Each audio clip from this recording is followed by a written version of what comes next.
Welcome to The Visionary Entrepreneur. My name is Dane Dunlap. And I'm Nicholas Genovese. This is a podcast where we interview entrepreneurs about their story and visions for the future. We're here to create a space to network and to learn from each other's experiences.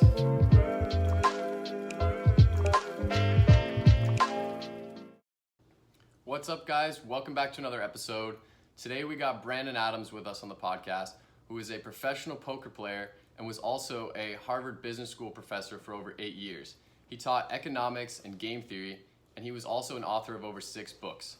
So we talked to him today about where we're at with the economy, especially what's going on in financial markets and everything going on with COVID. And we talk about how you can position yourself going forward with investments, and as well as this political unrest we're seeing between the younger generation and the older generation. So I hope you guys enjoy.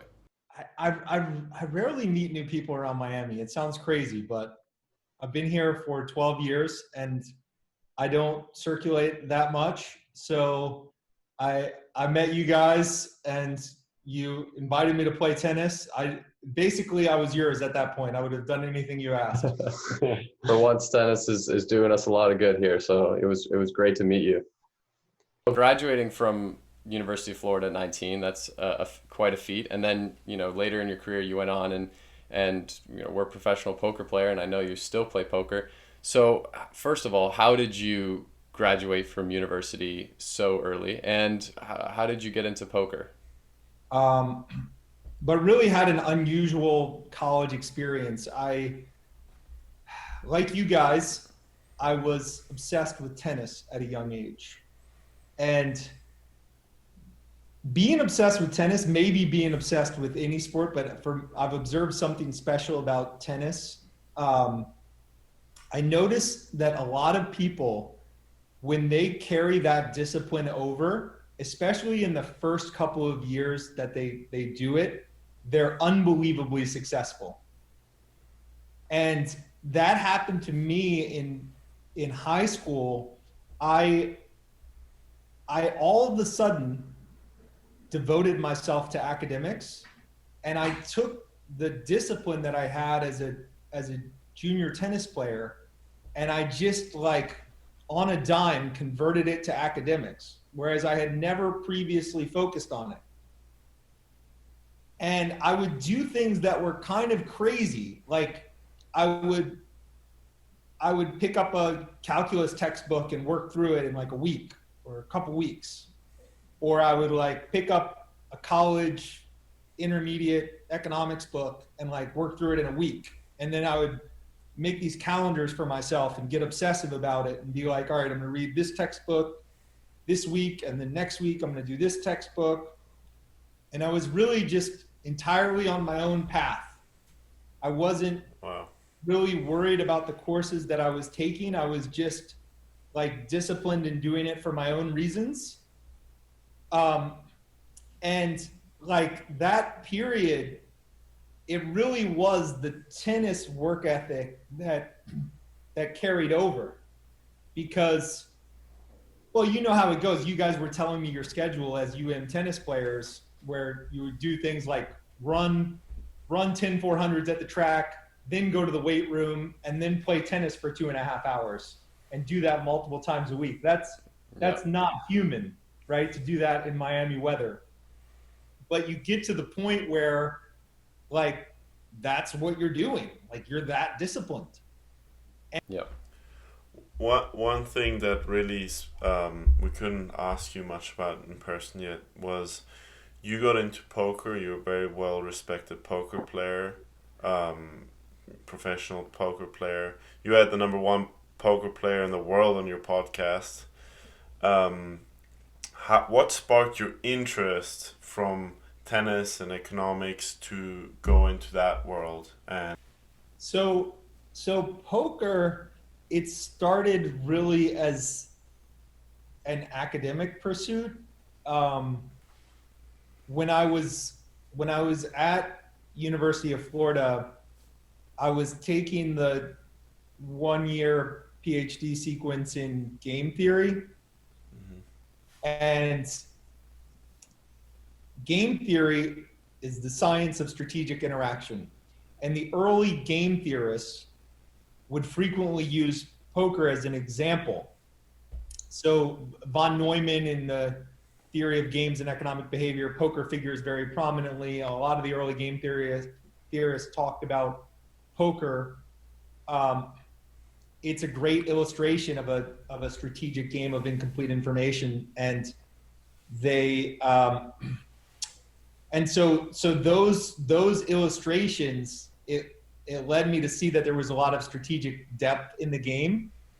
And then the idea of playing it with friends sounded fun. The idea of playing it competitively in the casino environment sounded fun because it held out at least the possibility of winning money systematically. So the academic challenge coupled with at least the theoretical possibility of having an earn from poker, it was like too much fun to pass up. I try to kind of increase the ratio of study time to playing time. So I try to make my playing hours relatively small, and then try to study a good bit. And part of that is it wouldn't necessarily make sense if I didn't enjoy doing it. I just enjoy the strategic depth of poker. Yeah, I think a big part, people don't realize the strategic depths of poker, and that most poker professionals are investors as well. And you obviously, as a Harvard professor, or former Harvard professor, specialized in economics, you have your opinions on trading, and that's something we really want to talk about today. Now during COVID, there are a ton of people that joined sort of a modern day trading community, such as Robinhood or other platforms like that. What is your opinion on these sort of amateur day trading ideas versus casual investing? Like, we see a ton of our friends who think that they legitimately have a shot day trading, and what do you suggest how to move forward as, for example, the two of us, of what is a smart idea to invest your money in? Well, there's one thing that's absolutely true, and that is being a small investor is beneficial because your opportunity set is much bigger. So I have long been involved in markets and I trade, but you have to take advantage of the fact that as a small investor, you're able to do things that other investors are not able to do, or that professional investors can't do. So, like, just to give you an example, sometimes in my personal account, I'll write options, say, if I think that they're richly priced and I think that they have expected value, positive expected value for me.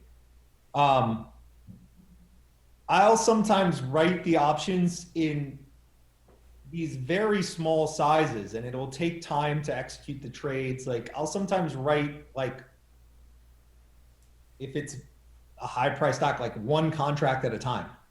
I'll do things where I know that I'm having perfect execution from the best that an individual can do in terms of execution, but a professional investor couldn't do it. They're having to put a lot of money at work. The extreme example of a professional investor would be someone who's managing $1 billion or more. Like, their investment universe is extremely limited. They have to do very liquid, big cap stocks, and those are priced very efficiently. So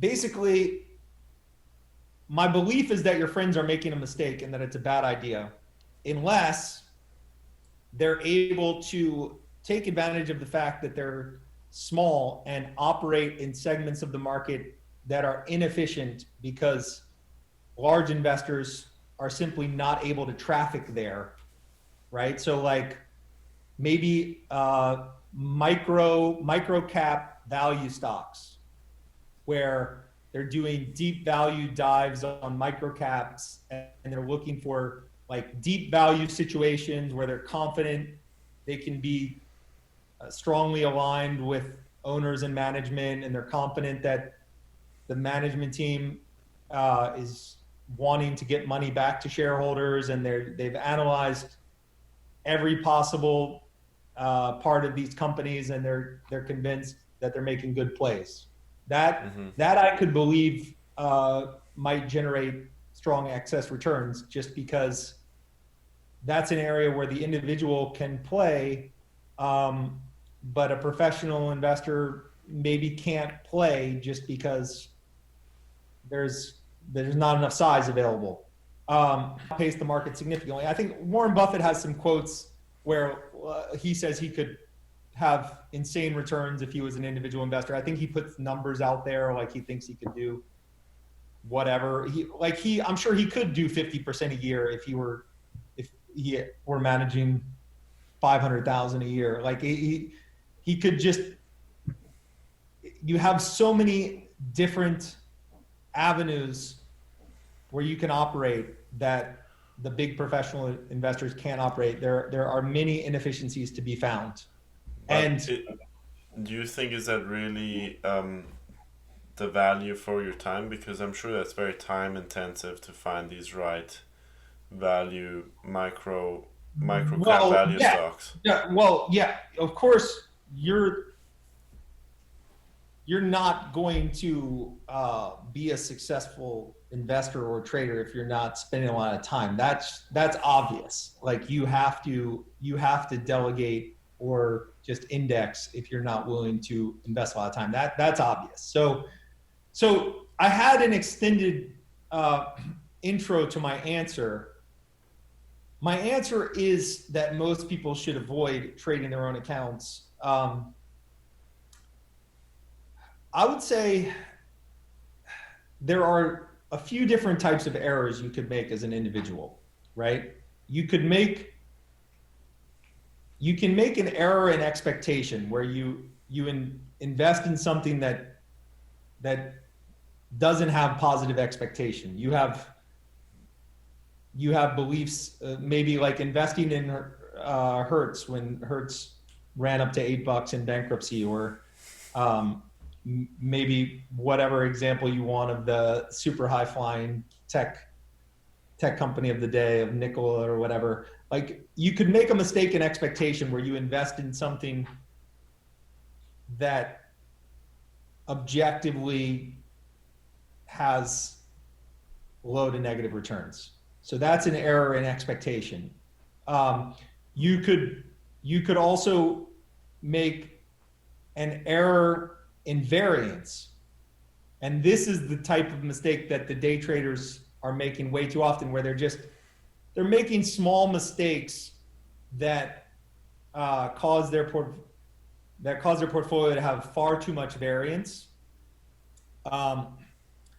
And it could be from oversizing positions, it could be from leveraging, it could be from under diversification, what have you.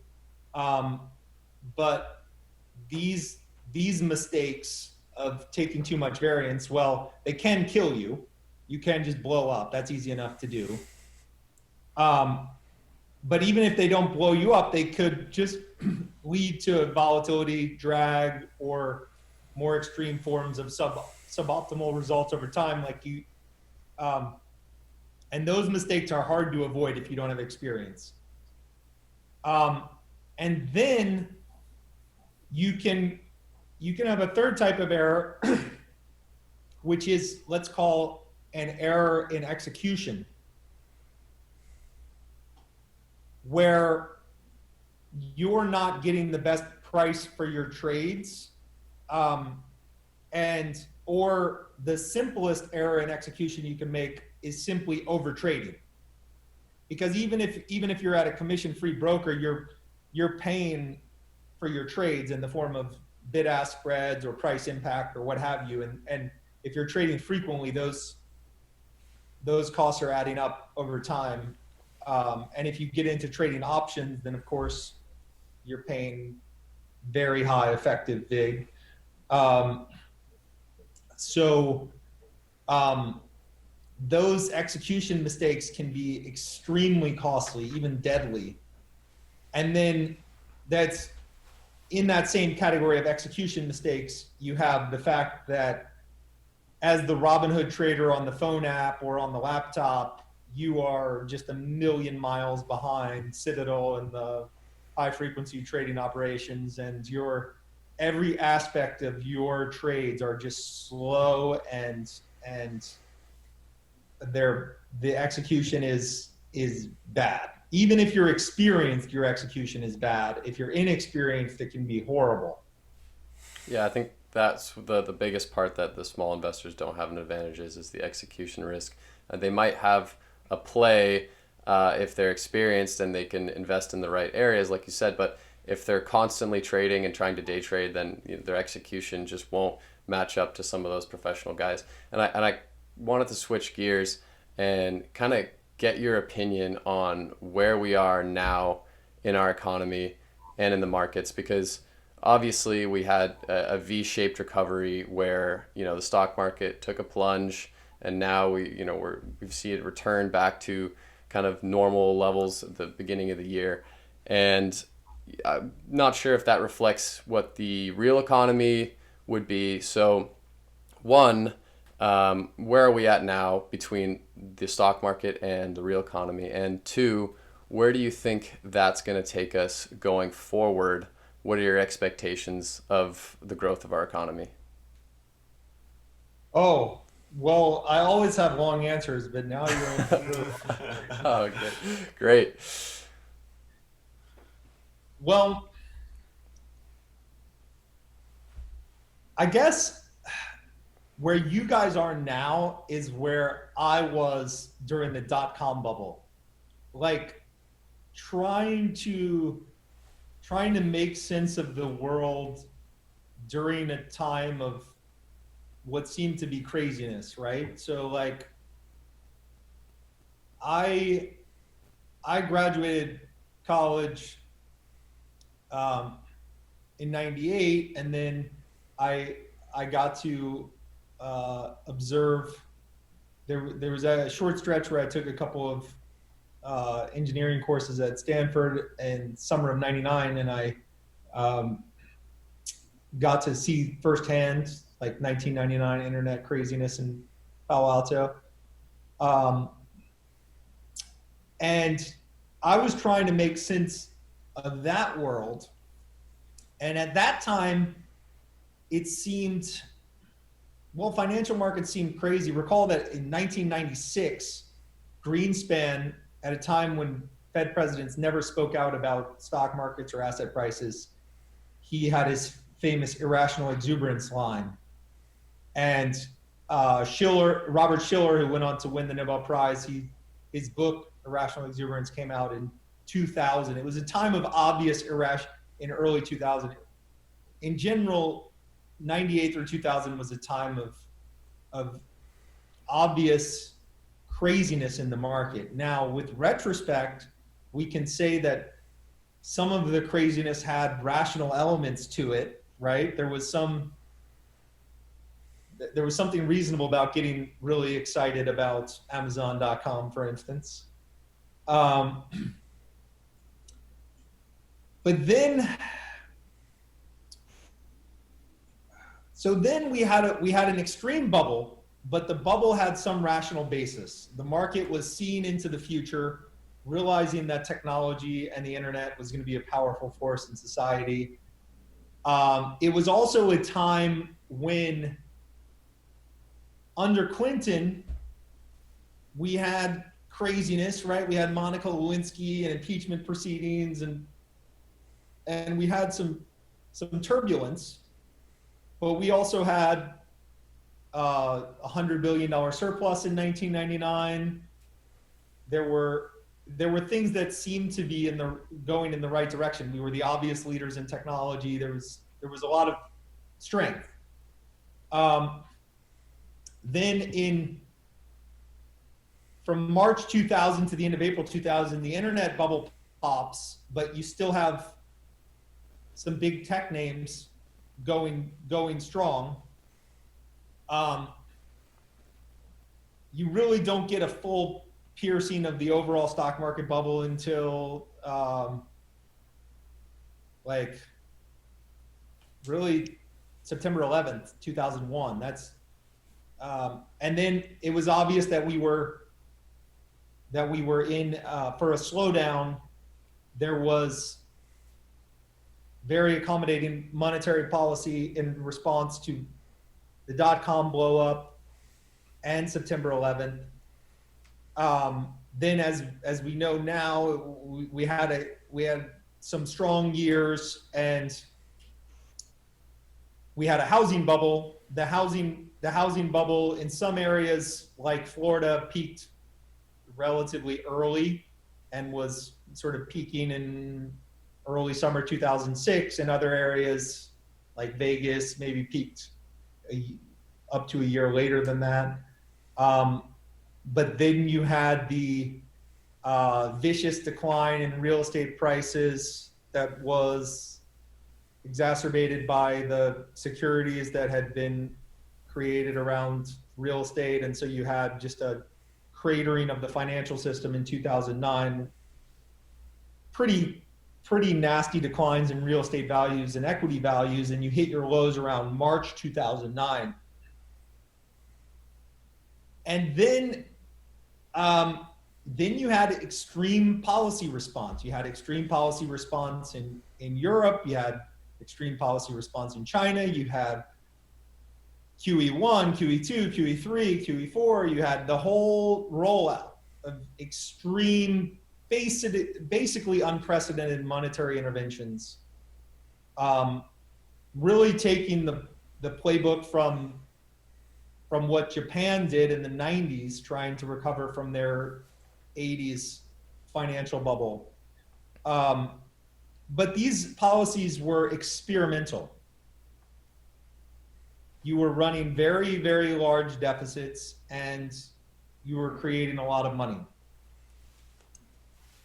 So you think that we're in the same cycle right now of creating a lot of money and the actual crash is going to happen, or you just think it's going to be a period of slowdown?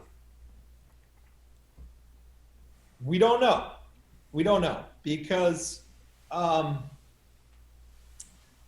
this policy response has become the dominant factor in all of our lives, especially our economic lives, right?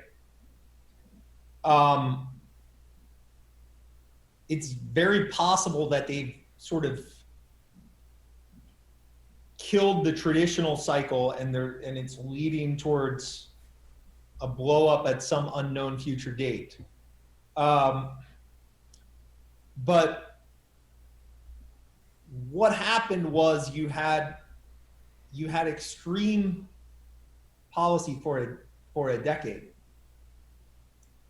and the real estate markets, and especially stock markets and bond markets, they responded quite positively to this extreme intervention. And then you had, at the beginning of 2020, what looked like very richly valued markets. Then we had COVID, right? COVID was obviously going to cause a lot of real weakness. But as it played out in financial markets, it also served as a bit of an excuse. These were very richly valued markets at the start of 2020, and they had run up through January and February, like the March decline. Not to say overdue, but it was, there were a lot of things that could have set it off. COVID was very effective in shutting down the world economy. So then looking at things from March of this year, I was going long, but it was a nervous type of long. And I also thought that societally, the worst thing that could happen was for the policy response to be so extreme that the NASDAQ and S&P would go on to new highs while the real economy floundered. In March, I thought that would be the worst possible outcome. I saw it as a possible outcome, but I thought that would be the worst. And that's exactly what we did. And so I think it can be no surprise that you've had a tough summer socially.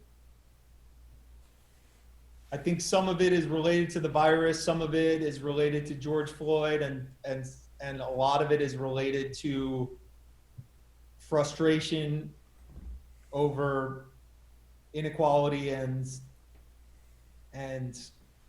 indirectly it relates to the policies that led to that inequality. Yeah, we've had that kind of conversation before. It makes sense, for millennials to be upset in a way at what's going on, because you have all this policy and the real economy is not really reflectant of the stock market. And for people like us who would like to start investing in financial assets, with such high valuations, it's becoming increasingly hard to get returns probably over the next few years.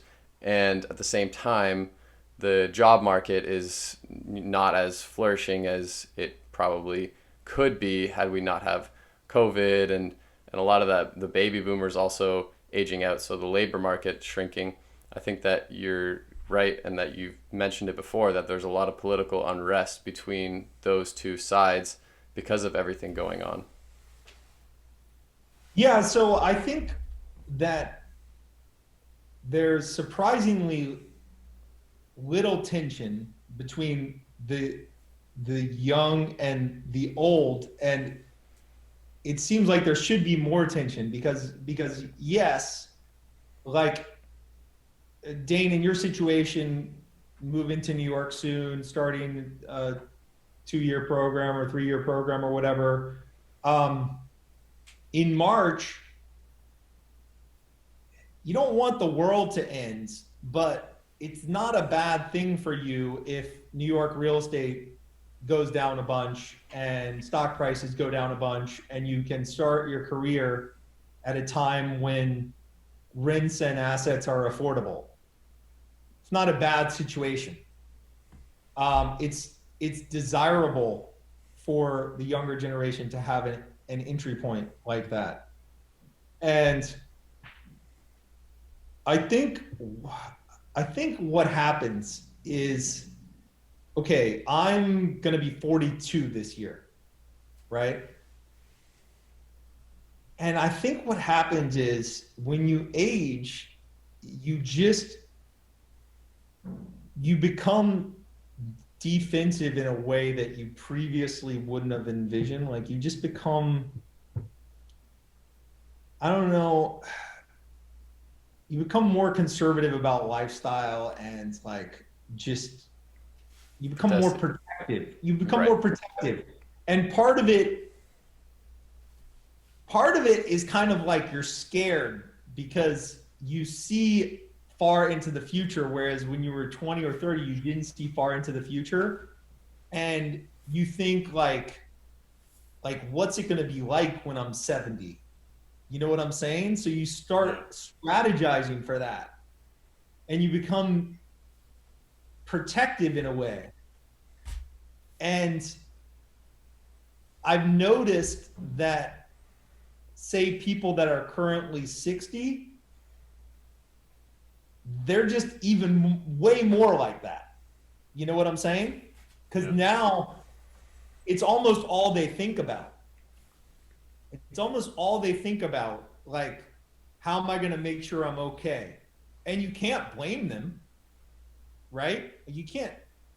you can't blame someone who's 60 to just be thinking about that all the time. Like, am I going to be okay when I'm 80 and I can't work and my mind might not be what it was? Like, you can't blame them for strategizing in that way. But societally, what happens is, I think, really uncomfortable and tension filled because those people are also the people with all of the knowledge about how the world works, all of the political connections. They know how to get the system working in their favor. Like the extreme policy intervention that came in March, it was a lot of old people on a lot of phones trying to get stuff happening to benefit them. That's what was going down. The old people that own the assets, they want a quick improvement. That's what's happening.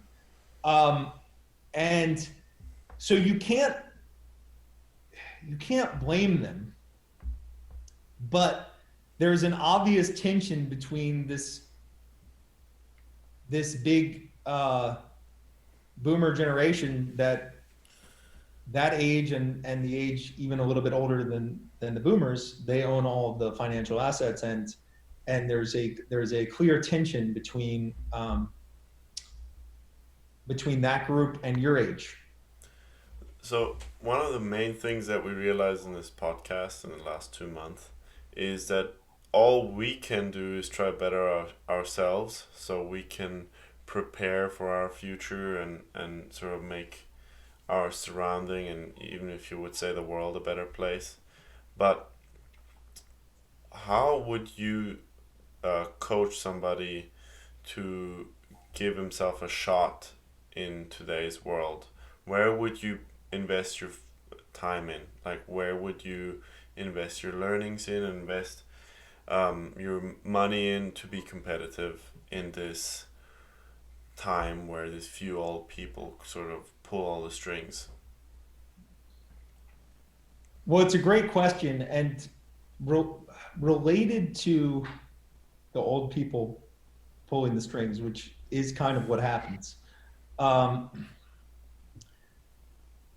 One of the frustrations for me in this time since March has been the lack of reflection that came after the policy response did in fact bring the NASDAQ to new highs while you had 20% unemployment. After that happened, there was really zero reflection. Like, it's just Keep going. it's just keep going. Like, let's just keep talking it up. And this is at a time when cities are literally burning, right? So I find that very, very frustrating. Like, why we don't talk about it more, think about intermediate solutions. It has, in an unfortunate way, become a free-for-all where the old people are doing what's in their individual self-interest, and you guys are doing what is in your self-interest, but we don't really want it to evolve that way, right? Because it's a big country, 330 million people. You don't want it to not be a group solution. You need people getting along, because if it does devolve into full-on Mad Max, then it's you guys that are better prepared, and the older generation that is not prepared. So they want it where you guys have nothing and are in line, and they're protected and everything is good. So they want society to be like minimally broken down, very unequal, but not fully broken down. That's sort of the way they would like to keep it. And it's just unfortunate to me that's the way that we go. We either have this this world, this 2020 world, or we see these previews of what it would look like if that breaks, right? And we have a disorderly world. So it's a tough year. It's been a tough year. And in terms of individual advice, I think you focus at this age and stage on personal development, personal improvement, skill building. And if your process is good, and like we've said, you guys are in a perfect age to take that discipline, take that energy from tennis and like give it a few years of really hard work. If your personal process is perfect, or if you strive for it to be very good, you'll do well in any environment, no matter how disorderly The world the is. U.S. is collectively, you will do well. So I think it's focusing on what you can control and really like skill building. And What do you mean by skill building? What kind of skills or personal development would you suggest is prevalent? Well, I'll tell you one thing that I think young people, and I was guilty of this also, one thing that they overvalue at a young age is networking. Because at the end of the day, the value that you get from doing your own reflection and doing your own work exceeds value from networking. And there is a trade-off between the two. It's very powerful to be the person that does your own work. And I think, especially in today's world where networking is so easy, there's a tendency to overinvest in social and overinvest in networking. And in terms of skill building, like in this few-year period where you guys, as we said, you have the college age energy and you have the discipline and focus from tennis. I think it's good to strategize for your career in a way where you do the most demanding activities early in your career. In terms of skills, let's just say you think about things in terms of the difficulty of learning the new skill. And this could be difficulty in terms of how hard is it to focus on this thing, or it can be thought of as difficulty where it's just complexity. But let's say things that are clearly somewhat difficult. Computer coding, statistical methods, quantitative methods, analytical methods, detailed knowledge of computer programs like Microsoft Excel and Excel programming and statistical analysis software. These types of skills, or let's say deep fundamental analysis of companies, deep knowledge of valuation methods, understanding accounting statements, this kind of thing. Like, these are the type of career skills that, because they're so demanding of attention and because they take a long time to learn, it's, I think, really important to stack the learning of those things early in your career. Because the decline in energy, attention span, even like intellectual power that happens over time, those things mean that the tough skills will be more difficult to pick up later in life. And this is not to mention kids, relationships, just the complexity of older age where you have more things going on. It's harder and harder to, let's say, learn Python. So I think there's a real value in stacking those demanding activities early in life. And having said that, like, you shouldn't just grab a lot of skills willy-nilly. You should think about, okay, what do I want to do career-wise?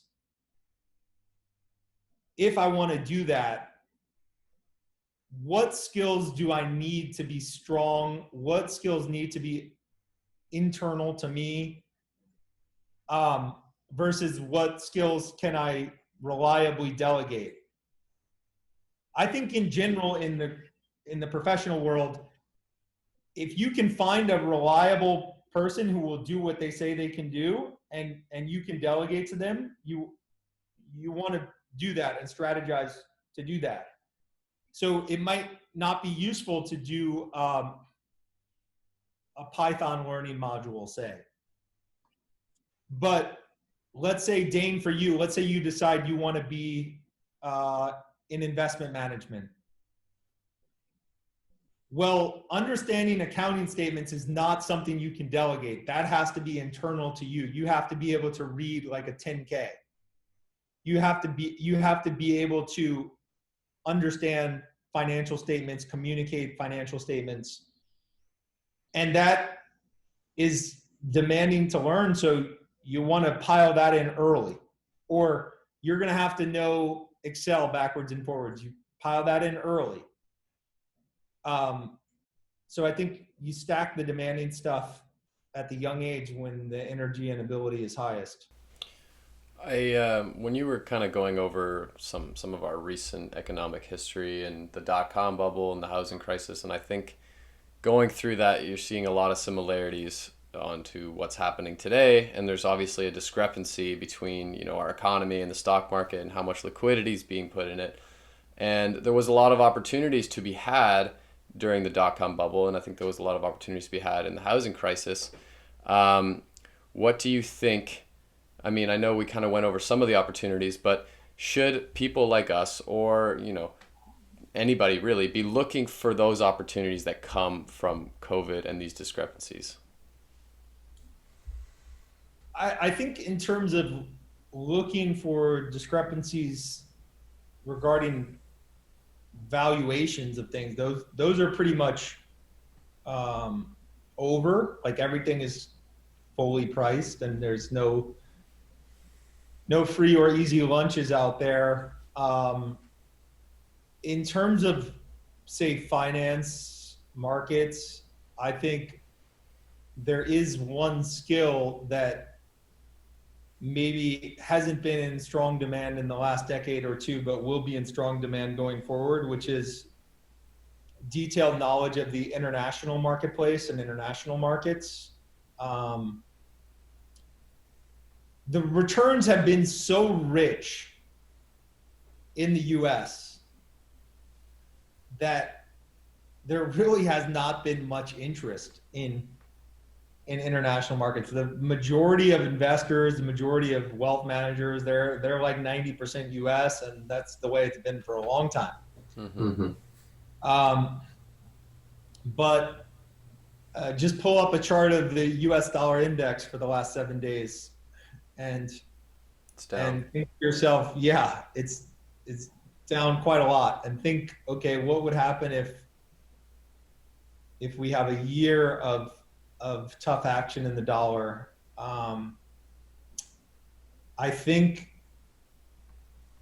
we're in a world where, because of a possible decline in the dollar over the medium to long term, and because of the very rich valuations in the US relative to international markets, we could be entering a time where international markets take on a lot of importance for Americans, especially like you guys are going to work in, both of you are going to work in finance, am I right? Yes, I'm going to do freelancing for now and Dan and I started our own company. So in that realm, I think it's likely that over the next decade, international markets are going to take on a more prominent role in the conversation. So being knowledgeable about that will be a big advantage. And look, most Americans, they don't know anything about the international picture. You guys, Nicholas, you obviously have the international exposure just from life.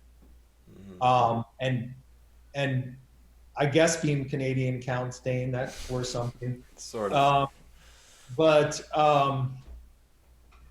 being in Miami is helpful because I'm sure at you guys had full international exposure, right? Like you're meeting people from all over the world, and Miami is one of the true international cities. It's helpful for thinking about international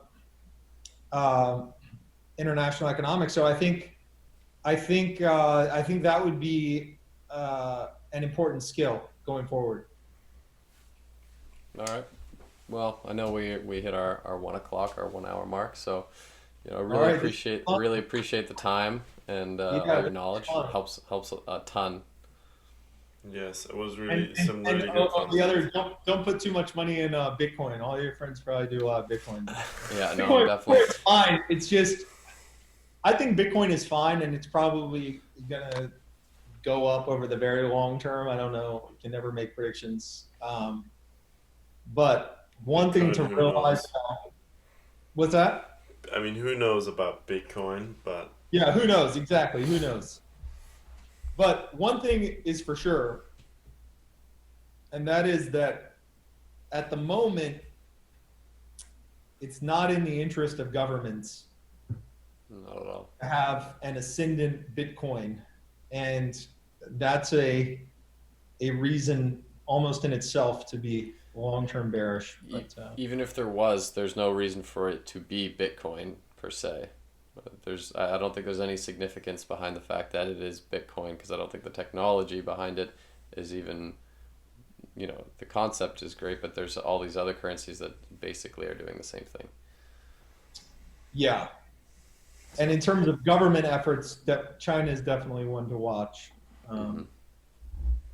Well, guys, this was a lot of fun. Thank you so much. Seeing the final product.